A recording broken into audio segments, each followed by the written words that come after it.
Welcome to Board Certified, expert interview episodes about medical licensing exams and healthcare careers. I'm Tyler, founder of Achievable, and we offer affordable adaptive online prep courses for the USMLE Step 1, MCAT, PTCE, NPTE, and others. Each course contains everything you need to succeed, including comprehensive study guides, video lessons, thousands of practice questions powered by our memory enhancing algorithm, and full length practice exams. You can get a free trial of any course by going to achievable.me. And if you like it, be sure to use the code podcast to save 10%. Now, let's get started. Today we have Linda Abraham joining us from Accepted. Linda, very excited to have you on this podcast. I'd love if you could introduce yourself and your company. Hi, as you said, I'm Linda Abraham. I am the founder of Accepted. I also was the co-founder and first president of the Association of International Graduate Admissions Consultants. I've been a graduate school admissions consultant, including medical school and many healthcare programs, starting in 1994. I've interviewed for our podcast, Admissions Straight Talk, probably most of the admissions directors for most of the med schools, or the plurality of them, that's for sure. So anyway, I'm happy to get started answering questions. Today we're going to be talking about essentially like what medical schools are looking for when you apply. And this primarily applies to the MCAT audience, people that are looking to get into medical school first and foremost on their journey to become a medical doctor. And so I think that just kind of taking it from the top, what are the things that medical schools are really looking for? I think there's the standard, like obviously good grades are better than bad grades, right? Good test scores are better than bad test scores. But beyond that, what are the things that really make an applicant stand out? Okay, so let's start with the basics, which are the academics. No medical school wants to admit somebody who's going to flunk out. So you have to give the medical Yeah. schools the confidence that you can do the work, which is usually via grades and test score, the MCAT in the case of medical schools. In addition, they want to know that you know as the applicant what you're getting into. They want to see some commitment to clinical medicine, not just research, clinical medicine, dealing with people, dealing with sick people, dealing with families under stress. They want to see that you've volunteered in a clinical capacity or worked in a clinical capacity. And again, that means interacting with patients and their families and other healthcare providers. Two, they want to see that you have a commitment to service and, in particular, are willing and able to interact with, communicate with people who are different from you, and especially people who are disadvantaged, people who may not have the same access to health care that you have if you're from an advantaged background. So they usually want to see some form of community service, and community service not just in the form of tutoring other college students, but community service to people who may be really down and out. Think soup kitchens, think homeless shelters, this kind of service commitment. There are also research-oriented medical schools that will definitely want to see research in your profile. This is particularly true of the elite medical schools, the top 15 or whatever, but there are others also that really value research. So in that case, it's important that you have done some serious research, but that's not true of all Hmm. schools. And then the last thing they're looking for are certain character traits. Every admissions committee member wants to believe that you would have the compassion, the kindness, communication skills to take care of them or their loved one. So you Hmm. have to have those traits. You can't just claim them. They have to come through in your essays, your most meaningful experience essays, your secondary applications, your interview. And so it's the experience, and that should be revealing not only your commitment and preparedness for medical school, but the character traits that medical schools will value. Yeah, and that's really interesting because I obviously know that grades are important and your MCAT score is important, but you spent most of your time talking about sort of intangible things. And so, why is it that those intangibles are so important in today's admissions landscape, especially when things are so competitive? Well, the four of the five things I listed, I think, have been qualification for American medical schools for a long time, certainly as long as I've been doing this, as long as I've been an admissions consultant. And that would be academic foundation, commitment to clinical practice and knowing what it involves, because it's hard. It can be very rewarding, but it's not an easy path. Research, if you're interested in a research oriented program, and then those personal qualities that I'm talking about compassion, kindness, communications abilities. Those are things that have been desirable in medical school for as long as I've been around. What was added probably in the last 20 years, 15, 20 years, was this commitment to service, specifically service to the underserved. And I think that is because there's a growing recognition that medical care is not equal, and there's a belief in medical school higher education that doctors should be not only treating those people who come to them, but perhaps reaching out to improve medical care across the board. Did I Great. answer your Yeah, question? I think so. I mean, I think maybe I had misunderstood what you said to think that this was kind of new, but it sounds like you've hinted at it's been around for a long time. Yeah, yeah, And definitely. so is this kind of like the DNA of the medical profession, this idea that you're helping others? I Because hope so. certainly, I mean, it's also well paying and it's also very accomplished, right? So I think a lot of people also look at it for those reasons. But I think it's good. I mean, I think it's good that obviously if you're in healthcare, you should probably want to be helping people. Exactly. Exactly. Exactly. Yes. Yes. So then, like in the admissions process, how do schools kind of weigh all these different factors? Obviously, it is an admissions process, and so therefore you as a school know that they're going to be presenting themselves as sort of Mother Teresa reincarnate regardless. But certainly, if you're debating, and obviously you're kind of looking at this from one side of the table, but if you're debating between two people and one of them feels like a lot more empathetic and the other feels more academically strong, do different schools kind of handle that decision differently, or is there any kind of feedback you can give on how schools approach that decision? Schools approach it holistically. So I recently interviewed somebody, not for an MD program, who does have like a very mathematical approach. You get so many points for this, so many points for that. But in general, they do it holistically, which means that they're not only looking for the best medical school applicants, they're looking to create a medical school community. And if you're going to say, look, you meet the threshold for academics, I think you can Mhm. handle the academics. Well, there are more people who can handle the academics applying to medical school than there are spots. So then the other things come very much into play.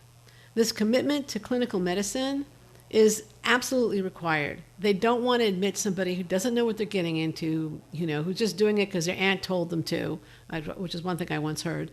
They want people who know what they're getting into, who are willing to get their hands dirty, who are willing to work the long hours that medicine does require, it demands. And they want to know you're going to do it because they don't want you to drop out. They don't want you to leave the field because there's a doctor shortage. So that's been around for a long time. How they weigh it up exactly in different schools, I couldn't tell you that. I suspect it might vary even between the period of time in the application cycle.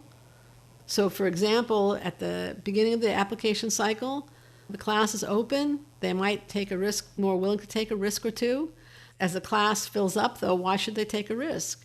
And there's one other thing that I didn't mention before, which I think is really important, and that is that you show fit with the individual programs. And Right. that's not so much, something that you prepare for ahead of time, other than doing the research to be able to show it and making intelligent choices about where you're applying. But it's not something, something you're going to show, in particular in secondary applications and in interviews. Yeah, and I wanted to follow up on that. I think that's a good point. Yeah. In a perfect world, I think that you would want to build an application where you really want to go to the specific program and you do research work, clinical experience, and volunteering that are all kind of aligned, but that might only be something you can do for one or maybe a small handful of programs, and then the rest of your programs are going to be a little bit off, right? Or there's something about them that's a little different. How important do you think it is to kind of align those things? Do you think it's good to have different types of clinical experience or even have a volunteering, like maybe fill a gap that your clinical experience didn't cover? Or would you rather see everybody is doing everything in the same subsection of the field? I think it's important for applicants to have a few different exposures to medicine, but I don't think you have to like consciously shadow a pediatrician, shadow a gerontologist, shadow a cardiologist, shadow a psychiatrist or something like that. Actually, I don't think you have to work for all those people. Shadowing is a good way to get exposure to different parts of medicine with a relatively small time commitment. It is not a good place to end your exposure to clinical medicine because it doesn't require much commitment. But to broaden your exposure, to get a better idea of the other fields, it's really, really good. Now, to answer your question, should one focus on one area of medicine or volunteer for 1 year in one place, 1 year in another place, this kind of thing? I think if you're really doing something that you love, and it's one thing, as long as you do have some other exposure, perhaps via shadowing, continue doing it. You're growing in it, you're getting more responsibility, you're learning. Continue. If you start to stagnate in whatever volunteer commitment you're aiming for, then it might be time to move on. Yeah, I think that also kind of leads a little bit to my second question on this topic, which is there a hierarchy of these three things? I would imagine my guess would be it'd be clinical experience, then research, then volunteering. Is that roughly accurate? I would actually change it slightly. I would say clinical, again, academics are foundational. Okay, so we're assuming Right, that you got it, you're competitive there. Clinical experience right, is absolutely required. I would say then it's the community service or the service to the underserved, and then research, because research is a nice to have at most medical schools. It is not a requirement at most, or at least many of them, unless it's a research oriented program, and then it is a requirement, and you've got to make sure you have it, or you're just not going to show fit. right. Yeah, that makes a lot of sense. And I mean, good to know again, like that the research is not necessarily required for every school if the school is not a No, it's research-based not. school. It's not. Just go back to one other thing you said earlier. You Sure. were saying that, let's say, you can aim your application at a particular school, but then the others are not going to follow suit. I think one of the complaints I hear most from medical school applicants is that the schools all sound the same. So, how can you show fit? Mhm. Right. There is a lot of overlap. Now, I think it's important for the applicants to recognize the nuances and the slight differences between the schools so that they can address those things that appeal to them that are more distinctive in a particular school's program or approach to medical education or community outreach or whatever, because there are some differences. And there are differences among the applicants. And also realize that schools, they're not just interested, you ask how to stand out in what you've done that's specifically related to medical school. They also realize that they're admitting human beings. So if somebody is a violinist or somebody's a pastry chef or somebody's a triathlete, that's also of interest to medical schools. And it's one way that applicants can distinguish themselves is with their non-academic, non-medically related activities. Yeah, let's talk a little bit more about that, right? Because Okay. I would say I think almost any job would love to hear that you're the captain of the varsity whatever team because it just shows leadership and a bit more organization and drive maybe. But how else do things that are non-medical, it would be the way to put it, like factor into an application? And what are some good examples of things that medical schools would really like to see? Well, first of all, I don't know that like to see, but they would appreciate somebody who's not a bio major. Maybe you were a music major. You took all your science pre-meds, assuming you like music. You took all your science pre-meds and you did well in all your science pre-meds and you did the clinical and you did the research if relevant and you did the community service, but your real true love is music and you were a music major. Well, that's fine. That's absolutely fine. It actually will distinguish you, help you distinguish yourself in your application. All right, or Mhm. maybe you're a pastry chef. Oh, other than the fact that they might be afraid of gaining weight, they're going to love it. There's all kinds of ways that people distinguish themselves. And what I want to get away from is this idea that you have to climb Mount Everest or swim the English Channel or do something absolutely crazy to distinguish yourself. You can distinguish yourself just by having some interests outside of getting into medical school Right. and pursuing them. Yeah. Are there specific things that maybe it's like a personal quality besides just like I'm a more interesting person than just wanting to get into medical school?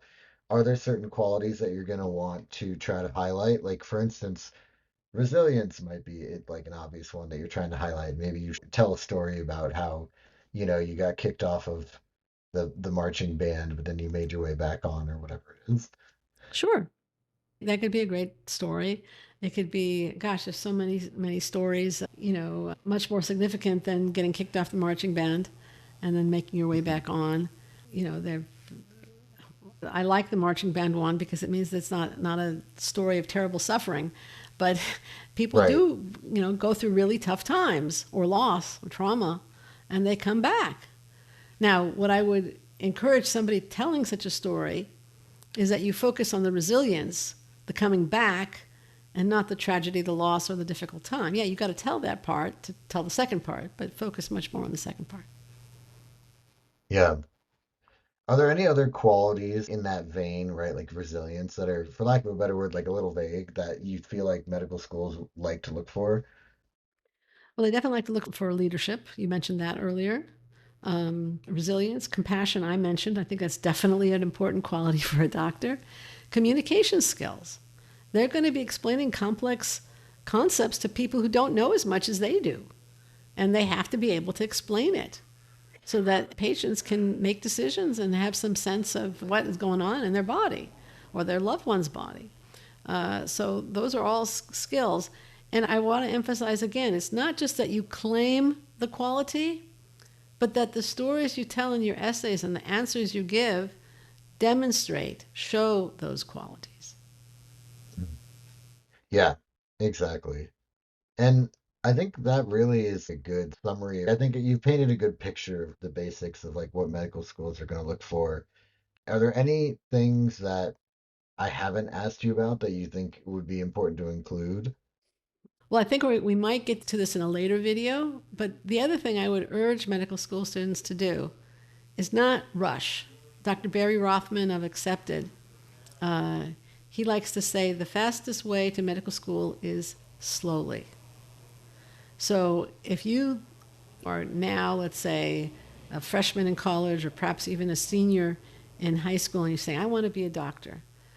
Well, and then you hear me talk and you say, well, I got to keep up my high GPA. I'm going to need to take an MCAT and get a great score on that. And I'm supposed to do clinical volunteering, research, community service. How can I get it all done in 4 years? That's a really good question. So don't get it done in 4 years. Take 5. I mean, you got to maintain that GPA. So don't, if your GPA takes a hit, it's GPA repair. It's really hard to fix. Don't do it. Take the time, maybe take a slightly lower load, particularly if you have to work while going to school. Maybe plan on taking that gap year so you could get a medical job. There's different things that you can do, but don't feel compelled to go straight from college to medical school or like you're a failure if you take longer. You might be really being really smart. And that might allow you, by the way, to do some of those extracurricular activities that will really add interest to your application and your profile.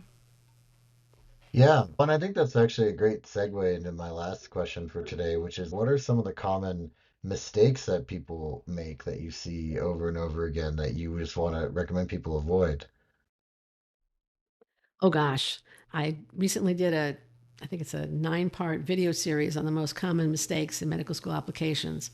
One of them is rushing, both rushing to apply and then rushing in the application process.